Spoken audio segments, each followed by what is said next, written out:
Assalamualaikum warahmatullahi wabarakatuh. Perkenalkan, nama saya Dini Irawati dari Fakultas Ekonomi Prodi Akuntansi. Di sini saya akan mempresentasikan perilaku organisasi mengenai kepribadian dan nilai. Yang pertama yang akan kita bahas yaitu mengenai kepribadian. Kepribadian sendiri memiliki arti yang pertama kali dikemukakan oleh Gordon Allport 70 tahun yang lalu, yaitu keseluruhan cara individu dalam bereaksi dan berinteraksi dengan individu lain, biasanya konsisten dan cenderung menatap. Dengan mengetahui kepribadian seseorang, kita akan dapat meramalkan perilaku yang akan ditampilkan oleh orang tersebut dalam menghadapi suatu situasi tertentu. Manfaat mengetahui kepribadian bagi manajer adalah untuk proses pengambilan keputusan dalam merekrut pegawai dan juga menempatkan orang yang tepat di posisi yang tepat pula. Ada 3 faktor yang mempengaruhi kepribadian sendiri. Yang pertama yaitu faktor keturunan, yang kedua yaitu faktor lingkungan, dan yang ketiga yaitu faktor situasi. Kita akan mengulas satu persatu, yaitu yang pertama mengenai faktor keturunan. Faktor keturunan. Keturunan sendiri merujuk pada faktor genetis seorang individu yang merupakan tinggi fisik, bentuk wajah, gender, temperamen, komposisi otot dan refleks, tingkat energi dan irama biologis adalah karakteristik yang pada umumnya dianggap entah sepenuhnya atau secara substansial dipengaruhi oleh siapa orang tua Anda, yaitu komposisi biologis, psikologis, dan psikologis bawaan mereka. Yang akan kita fokuskan adalah kita akan berfokus pada anak kembar yang dipisahkan sejak lahir. Ternyata kepribadian anak kembar yang dibesarkan di keluarga yang berbeda ternyata lebih mirip dengan saudara kembarnya itu sendiri. Yang kedua yaitu faktor lingkungan.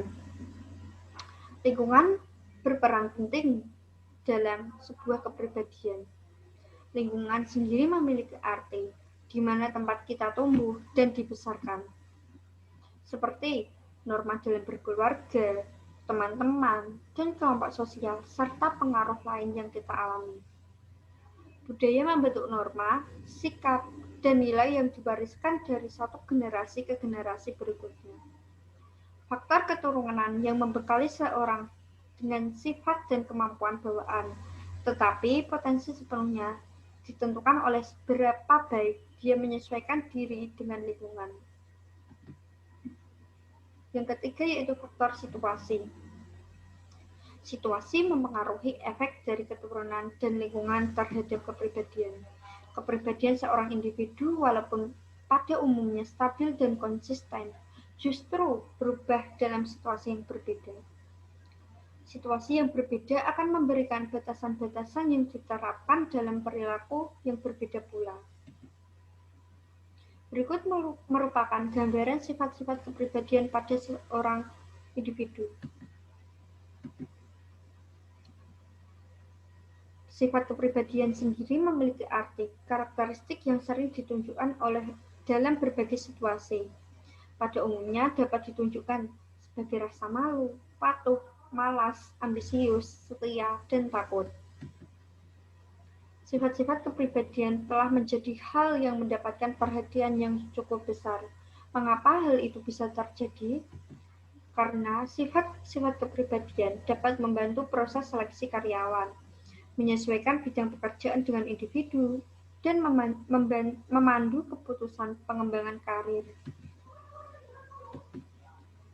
MBTI memiliki arti instrumen penilaian kepribadian yang paling sering digunakan untuk mengetahui bagaimana individu akan merasa atau bertindak dalam situasi tertentu.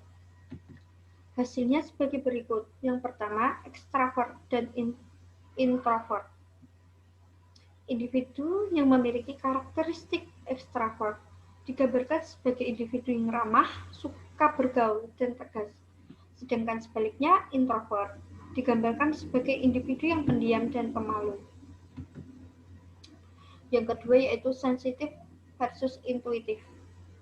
Individu yang karakteristik yang memiliki karakteristik sensitif digambarkan sebagai individu yang praktis dan lebih menyukai rutinitas dan urutan secara detail, sedangkan intuitif mengandalkan proses-proses tidak sadar dan melihat, biasanya digambarkan sebagai gambaran umum saja. Yang selanjutnya yaitu pemikiran versus perasa. Individu yang memiliki karakter pemikir biasanya cenderung menggunakan alasan dan logika untuk menangani berbagai masalahnya. Sedangkan yang memiliki individu yang memiliki perasa mengandalkan nilai dan emosi pada pribadi mereka. Yang selanjutnya yaitu memahami versus menilai. Individu yang memiliki kemampuan memahami biasanya lebih mengandalkan kendali dan lebih suka dunia mereka secara teratur dan terstruktur. Sedangkan sebaliknya, individu yang menilai cenderung lebih fleksibel dan spontan. Ya, ini merupakan gambaran MBTI yang telah disebutkan di awal tadi, yaitu tipe interaksi sosial meliputi ekstrovert dan introvert. Yang kedua yaitu dalam memperoleh informasi meliputi sensing dan intuitif. Yang keempat dalam membuat keputusan yaitu feeling dan thinking. Yang ketiga tadi, yang keempat meliputi gaya pengambilan keputusan yaitu meliputi perseptif dan judgmental. MBTI memiliki model kepribadian, yaitu faktornya ada 5. Yang pertama, ekstraversi, artinya mudah bergaul, banyak bicara, tegas, dan percaya diri. Yang kedua, mudah akur atau mudah bersepakat. Biasanya cenderung baik budi, kooperatif, dapat dipercaya, dan perhatian. Yang ketiga, yaitu sifat hati-hati, ditunjukkan dengan cara bertanggung jawab, pekerja keras, ulet, dan memiliki in-edge atau need of achievement yang tinggi. Yang keempat yaitu faktor stabilitas emosi. Jiwa kepribadian yang dimilikinya biasanya tenang, aman, dan tidak khawatir. Yang kelima yaitu terbuka terhadap hal-hal baru, seperti seorang individu tersebut imajinatif, responsif, kreatif, intelek, dan fleksibel. Kepribadian sendiri perlu dinilai. Mengapa? Karena sangat penting. Seorang manajer perlu menilai kepribadian individu tersebut untuk mengetahui nilai kepribadian orang tersebut, karena nilai penelitian menunjukkan bahwa tes-tes kepribadian sangat berguna dalam membuat keputusan perekrutan. Terdapat 3 cara utama untuk menilai kepribadian. Yang pertama yaitu survei mandiri, yang kedua yaitu survei peringkat dan pengamat, yang ketiga yaitu ukuran proyeksi. Sifat kepribadian utama yang mempengaruhi perilaku organisasi yaitu evaluasi inti diri.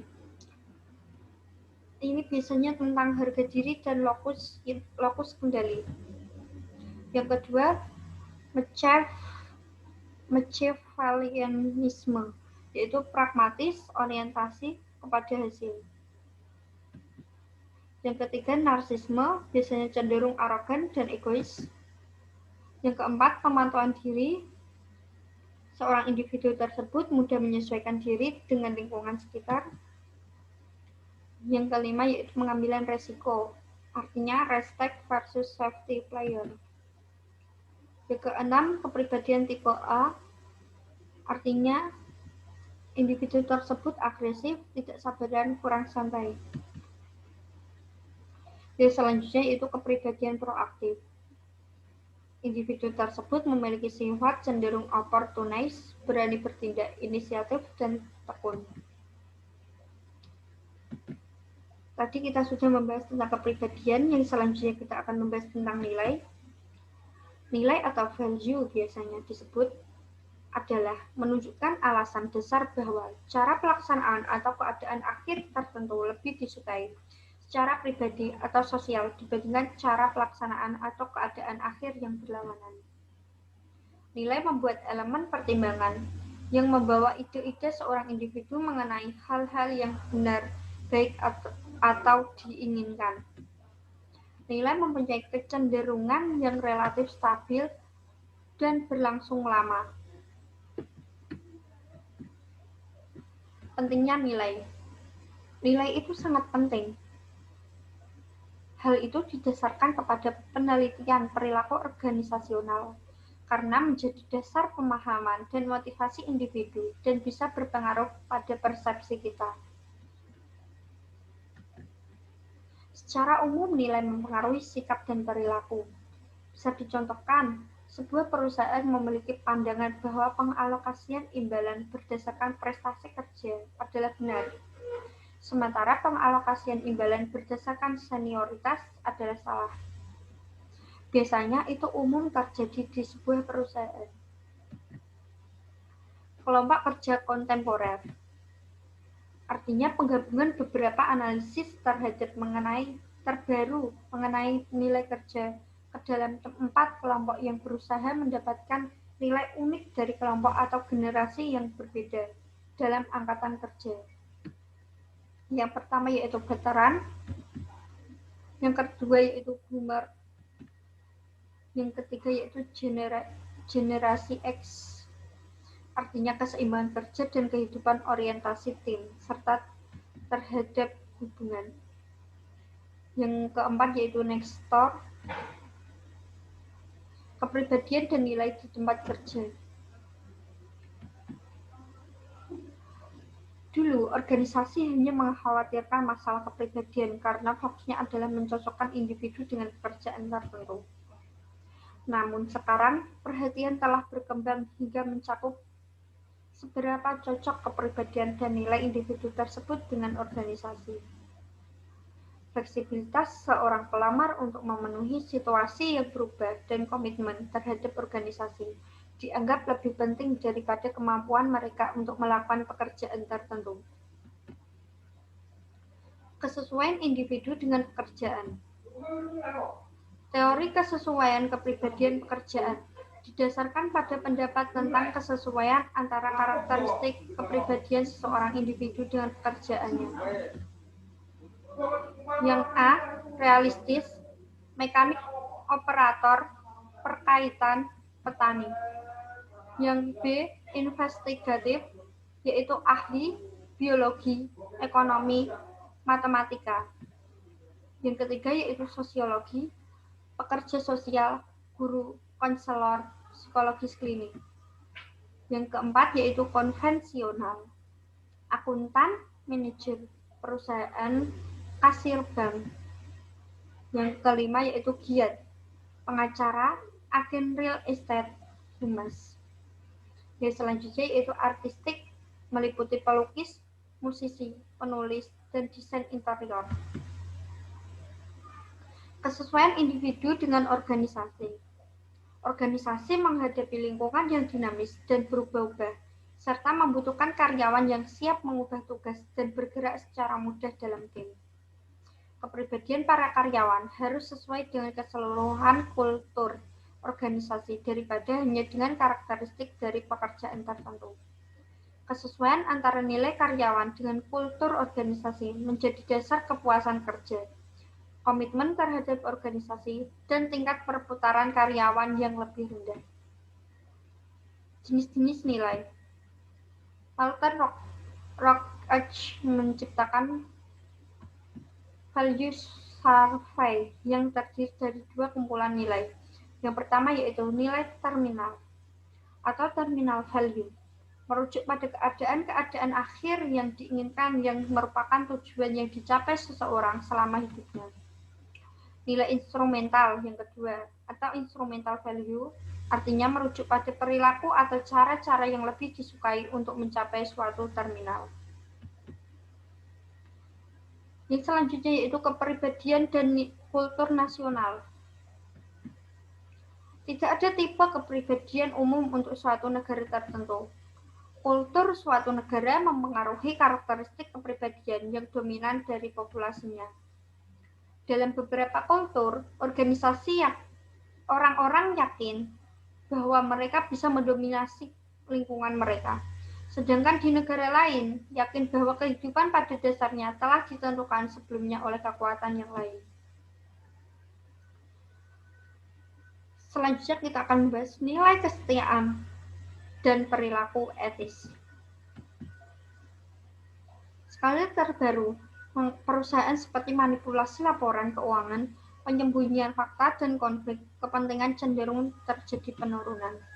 Tindakan manajemen mempengaruhi perilaku etis dan tidak etis dalam organisasi mereka. Kesetiaan generasi boomer adalah pada karir mereka serta fokus untuk menjadi nomor satu dalam perusahaan. Generasi X cenderung mempertimbangkan implikasi etis dari tindakan-tindakan mereka. Nilai lintas kultur. Hochstadt menemukan bahwa manajer dan karyawan memiliki 5 dimensi nilai kultur nasional yang berbeda-beda. Yang pertama, jarak kekuasaan atau power distance. Yang kedua yaitu individualisme versus kolektivisme. Yang ketiga yaitu maskulinitas versus feminitas. Yang keempat yaitu penghindaran ketidakpastian atau uncertainty avoidance. Yang kelima yaitu orientasi jangka panjang atau LTO versus orientasi jangka pendek. Sekian presentasi yang dapat saya sampaikan. Kurang lebihnya mohon maaf. Assalamualaikum warahmatullahi wabarakatuh.